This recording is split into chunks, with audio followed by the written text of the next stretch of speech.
யார் இவர் தனியாக உட்காந்துருக்காரு? ஹாய் ப்ரோ, லவ்வருக்காக வெயிட்டிங்கா? என்னது லவ்வா? லவ் பண்ணுறவங்க தான் பார்க்குக்கு வரணுமா என்ன? மனசை ரிஃப்ரெஷ் பண்ணுறதுக்காக தினமும் நான் பார்க்குக்கு வருவேன். என்ன ப்ரோ சொல்கிறீங்க? அப்போ உங்களுக்கு லவ்வர்லாம் இல்லையா? என்ன ப்ரோ நீங்கள் என்னை எடுத்துக்கோங்க, 12th தான் படிக்கிறேன். இன்ஸ்டாகிராம்லேயே லவ் பண்ணிவிட்டு இன்றைக்கி நேரில் மீட் பண்ண போகிறோம். நீங்கள் என்னடானா லவ்வர்லாம் இல்லைங்கிறீங்க. வேஸ்ட்டு ப்ரோ நீங்கள்.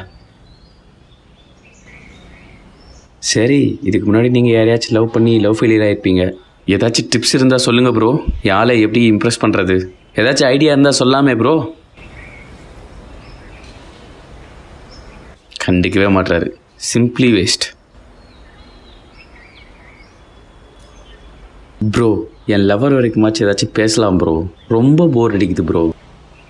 சரி, காதலை ஆயுதமாக்கின வரலாறு உனக்கு தெரியுமா? இந்த அரசியல்வாதிகள் காதலை வச்சுட்டு செய்கிற அரசியல் உனக்கு தெரியுமா? அதை பற்றி எதுவும் கேள்விப்பட்டிருக்கியா? என்ன ப்ரோ, காதல் ஆயுதமா? காதலை வச்சு என்ன அரசியல் பண்ணுறாங்க? செம்ம இன்ட்ரெஸ்டிங் டாப்பிக்காக இருக்கே.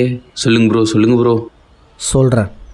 நம்ம தமிழ்நாட்டை எடுத்துக்கிட்டோன்னா திராவிடம் காதலை ஆதரிக்கும். அதாவது தமிழர்களுடைய பாரம்பரிய கலாச்சாரம் வழிபாட்டெல்லாம் பார்த்து இந்த மாதிரி பழக்க வழக்கங்கள்லாம் பண்ணுறது பகுத்தறிவே இல்லை அப்படின்னு சொல்லிட்டு திரிகிற திராவிடம் இந்த வேலண்டைன்ஸ் டே கொண்டாட்டம் இருக்குல்ல, இந்த சாக்லேட் டே, ப்ரொப்போஸ் டே, ஹக் டே, கிஸ் டே, இந்த மாதிரியான கலாச்சாரத்தெல்லாம் இந்த திராவிடம் எதிர்க்காது. கேட்டால் அவங்களுடைய அன்பை வெளிப்படுத்திப்பாங்கன்னு சொல்லுவாங்க. ஆனால் உண்மை என்ன தெரியுமா? இந்த திராவிடத்தை பொறுத்த வரையும் மக்கள் ஒழுக்கமற்று திரியணும். மக்களை ஒழுங்கிடமாக ஆக்கிறதுக்கு என்னெல்லாம் பண்ண முடியுமோ அது எல்லாத்துக்குமே இந்த திராவிடம் ஆதரவு தெரிவிக்கும். பெண்களை மதிப்பவர்கள் தமிழர்கள். ஆசிவக சப்த கன்னிகளே பெண் வடிவம் தானே. அது மட்டும் இல்லை, மலைகள், ஆறுகள், விவசாய நிலங்களையும் கூட பெண்களாக உருவகப்படுத்தி போற்றி வணங்கியிருக்கோம். ஆனால் இப்படிப்பட்ட தமிழர்களை பெண்களை அடிமைப்படுத்துகிறோன்னு சொல்லிட்டு பெண்களுக்கெல்லாம் நாங்கள் உரிமை வாங்கி தரோன்னு வந்தவங்க தான் இந்த திராவிடம். வந்து என்ன பண்ணாங்க? தன் மகள் வயதில் இருக்கும் பெண்களை திருமணம் செய்து கொள்வாங்க. பெண்களை மது அருந்த ஊக்குவிப்பாங்க. தமிழ்நாட்டில் டாஸ்மாக கொண்டு வந்தவங்க இவங்க தான். ஆண்களை குடிக்க வச்சவங்க இவங்க தான். ஆண்கள் மட்டும் குடிக்கிறாங்க, பெண்கள் நீங்களும் குடிங்க அப்படின்னு சொல்கிறவங்களும் இவங்க தான். இந்த திராவிடத்துடைய சூழ்ச்சி இப்போ புரியுதா? இன்னொரு சைடு பார்த்தோன்னா இந்த ஆரியம், இந்த சங்கிகள் என்ன பண்ணுவாங்க? இந்த வேலன்ஸ் டே அன்னைக்கு பீச்சு பார்க்கெலாம் போயிட்டு லவ்வர்ஸை அடிப்பாங்க. லவ்லாம் பண்ணக்கூடாதுன்னுவாங்க. அப்படியே லவ்வுக்கே எதிரானவங்க மாதிரி பில்டப் கொடுப்பாங்க. இவங்க ஏன் தெரியுமா இப்படி பண்ணுறாங்க? ஏன்னா இது நம்ம இந்திய கலாச்சாரத்துக்கு எதிரானது. அதனால இந்த சங்கிகள் இப்படி பண்ணுறாங்க. அது இல்லை. நீ ராஜா ராணி திருடன் போலீஸ் கேம் விளையாண்டுருக்கியா? விளையாண்டுருக்கனே. அதில் போலீஸ் சீட்டு கிடச்சவன் யார் திருடன்றதை கண்டுபிடிக்கணும். அந்த திருடன் சீட்டு வச்சுருக்கவன் என்ன பண்ணுவான்னா, தான் திருடன்றதை மறைக்கிறதுக்காக ஓவராக நடிப்பான், ஓவர் ஆக்டிங் கொடுப்பான். அதே போல தான் இந்த சங்கிகள். உண்மை என்னன்னா, இந்த ஆரிய சங்கி கூட்டம் தான் காதலை ஆயுதமாக வச்சு ஆட்சியை பிடிச்சது. பல்லாயிரம் ஆண்டுகளுக்கு முன்பு இருந்தே இது நடந்துட்டு இருக்கு. இதுக்கு பேர் ஹனி ட்ராப்னு சொல்லுவாங்க. மகாபாரத சகுனி காந்தாரி அனுப்புனதுலேருந்து, களப்பிரர் காலம் பரசுராமன் மைசூர் ராஜாக்கு துர்கையை கூட்டி கொடுத்ததுலேருந்து இந்த காலம் வரையும் இந்த ஹனி ட்ராப்பை பயன்படுத்திட்டு இருக்காங்க இந்த சங்கிகள். இந்த காதலை ஆயுதமாக பயன்படுத்தி உலக வரலாறையே மாற்றிருக்காங்க இந்த பிண்டாரிகள். என்ன ப்ரோ சொல்கிறீங்க? நீங்கள் சொல்கிற இந்த ஆரிய யூத பிராமணர்கள்லாம் அவ்வளோ ஒழுக்கமாக ஸ்ட்ரிக்டாக இருப்பாங்களே, லவ்வே பண்ண விட மாட்டாங்களே. அப்படிலாம் இல்லை தம்பி. இந்தியன் கான்ஸ்டியூஷனை ஒருத்தர் உருவாக்குனார்னு சொல்கிறாங்க பார்த்தீங்களா, அம்பேத்கர். அவரை ஹனி ட்ராப் பண்ணதும் ஒரு பிராமண பெண் வச்சு தான். அதுக்கப்புறம் எம்ஜிஆர், ரஜினி, இது போன்ற ஆட்களுடைய வரலாறையும் பாரு. காதலை ஆயுதமாக பயன்படுத்துறதே இந்த சங்கி கூட்டமாக தான் இருக்கும். அதுலேயும் பெரும்பாலும் பிராமண பெண்களாக இருப்பாங்க. அப்போனா பார்த்துக்கோ, அரசியல் ஆதாயத்துக்காக காதலை ஆயுதமாக பயன்படுத்திட்டு இருக்க இந்த சங்கிங்க இப்போ என்னவோ காதலுக்கே எதிரான ஒரு மாதிரி நடிச்சிட்டு இருக்காங்க. ஓ ஆமாம் ப்ரோ. ஆனால் லவ் வர்றது எல்லாருக்கும் ஏற்க தானே ப்ரோ? நீங்கள் சொல்கிறத பார்த்தா லவ்வே பண்ணக்கூடாதுங்கிற மாதிரி சொல்கிறீங்களே. மனிதனாக பிறந்த எல்லாருக்குமே லவ் வரும்ல? நல்ல கேள்வி தம்பி. இந்த கேள்விக்கான பதில் இந்த யூத பிராமணர்களால் அழிக்கப்பட்ட தமிழர்களின் சமயமான ஆசிவகத்தில் இதற்கான பதில் தெளிவாகவே இருக்குது. ஆசிவகத்தில் 7 வண்ண கோட்பாடு இருக்கும். வேற ஒன்றும் இல்லை, மனிதனின் வாழ்க்கையை 7 நிறங்களாக பிரிச்சிருப்பாங்க. 12 வருடங்களாக நீ பாரு. முதல் 12 வருடம் கருப்பு நிறம். மனிதனுடைய வாழ்க்கையில் 12 வயது வரையுமே அறியாமைக்குரிய பருவம்தான். அந்த அறியாமையின் நிறம் தான் கருப்பு. இந்த 2வது பருவம் 12 வயதிலிருந்து 24 வயது வரையும்.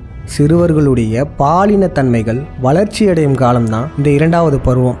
இந்த பருவத்தில் மனிதர்களுக்கு செக்ஷுவல் ஹார்மோன்ஸ்லாம் அதிகரிக்கும். அதனால் எதிர்பாலினத்தவர்கள் மீது ஈர்ப்பு அதிகரிக்கும். இந்த ஈர்ப்பை தான் நீங்களாம் லவ்னு சொல்லிட்டு இருக்கீங்க. இந்த வயசில் வருது லவ்லாம் இல்லை, காமத்தால் ஆன ஈர்ப்பு தான் இது. இந்த 2வது பருவத்தை நீல நிறத்தை வச்சு குறிச்சிருப்பாங்க. இந்த பருவத்துக்கு அடுத்த பருவம், அதாவது 24 வயதுலேருந்து 36 வயது வரையும், இந்த பருவம் தான் சந்ததிகளை உருவாக்கும் பருவம்.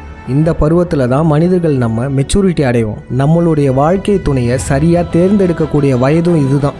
இன்னும் சிம்பிளாக சொல்கிறேன் கேளு. இப்போ நீ 12வது படிக்கிற. உனக்கு பிடிச்ச ஸ்போர்ட்ஸ் சொல்ல. எனக்கு கபடி பிடிக்கும்ண்ணா, நான் கபடி பிளேயர் தான். சூப்பர் தம்பி. நீயே யோசிச்சு பாரு, நீ லவ் பண்ண ஆரம்பிக்கிறதுக்கு முன்னாடி வரையும் கபடி டோர்னமெண்ட், கபடி ப்ராக்டிஸ்க்கெலாம் எப்படி போயிருப்ப? அப்போ பண்ண ஹார்ட் ஒர்க் இப்போ நீ லவ் பண்ணிகிட்டு இருக்கும்போதும் பண்ணிகிட்டு இருக்கியா? இல்லைண்ணா, நீங்கள் சொல்கிறது உண்மைதான். நான் லவ் பண்ண ஆரம்பிச்சதுலேருந்து கபடி ப்ராக்டிஸ்க்கு போகிறதே விட்டுட்டேண்ணா. நைட்டும் பகலுமா ஃபோன்லேயே தான் பேசிகிட்டு இருப்பேன். இப்போ தானே எனக்கு எல்லாம் ஞாபகம் வருது. எனக்கு கபடி ரொம்ப பிடிக்கும்ண்ணா. என் ஸ்கூல்லேயே நான் தான் நல்லா விளையாடுவேன். பாத்தியா, இந்த வயசு தான் உன்னுடைய திறமைகளை நிரூபிக்கக்கூடிய காலகட்டம் அது.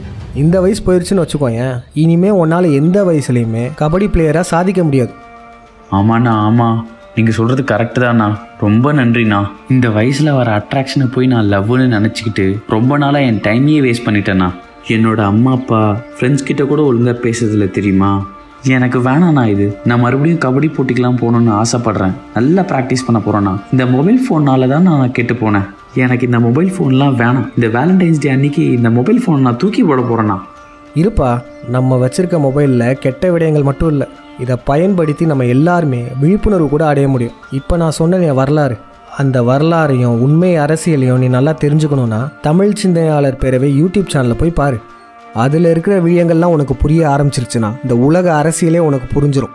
ஏன், இந்த வேலண்டைன்ஸ் டே கூட இந்த பிண்டாரிகள் ஒரு கதை கொடுத்துருப்பாங்க. அந்த கதையில் இருக்க மறைப்பொருள் கூட உனக்கு நல்லாவே புரிய ஆரம்பிக்கும்.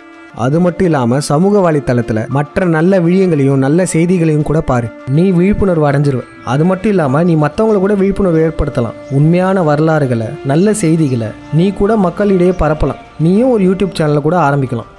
அண்ணா, காதலுக்கு பின்னாடி இவ்வளோ விஷயம் இருக்குன்னு நான் நினச்சி கூட பார்க்கலண்ணா. இப்போ நீங்கள் சொன்ன உண்மை வரலாறையும் அரசியலையும் எனக்கு தெரிஞ்சவங்க எல்லாருக்கும் நான் போய் சொல்ல போகிறேன். எல்லாருக்குமே என்னால் முடிஞ்ச அளவுக்கு விழிப்புணர்வை கொடுக்கலான்னு இருக்கேண்ணா. ஐயோ, அந்த பொண்ணு தான் கால் பண்ணுறா போல. பார்க்குக்கு வந்துட்டாங்களே, இப்போ என்ன பண்ணுறது? அதெல்லாம் ஒன்றும் பயப்படாது தம்பி. இனிமே நீ மக்களுக்கு விழிப்புணர்வு ஏற்படுத்த போகிறதானே. அதுக்கு முதல் அடியாக இந்த பொண்ணுக்கிட்ட போய் பேசி புரிய வச்சு விழிப்புணர்வை ஏற்படுத்து. இதுவே உன்னுடைய முதல் வெற்றி. இப்போ நீ வாங்கியிருக்க ரோஜா பூ வேணா இன்னும் கொஞ்சம் நேரத்தில் வாடி போகலாம். ஆனால் இப்போ இருந்து நீ மக்களுக்கு விழிப்புணர்வு ஏற்படுத்துறதுனால நாளை பிண்டாரிகளால் அழிக்கப்பட்ட ஆசிவகமே மலரப்போகுது. போ தம்பி, இந்த உண்மைகளெல்லாம் போய் தைரியமாக பேசு. ரொம்ப தேங்க்ஸ்ண்ணா. இதோ இப்போவே போய் சொல்கிறேண்ணா. பாய்ண்ணா.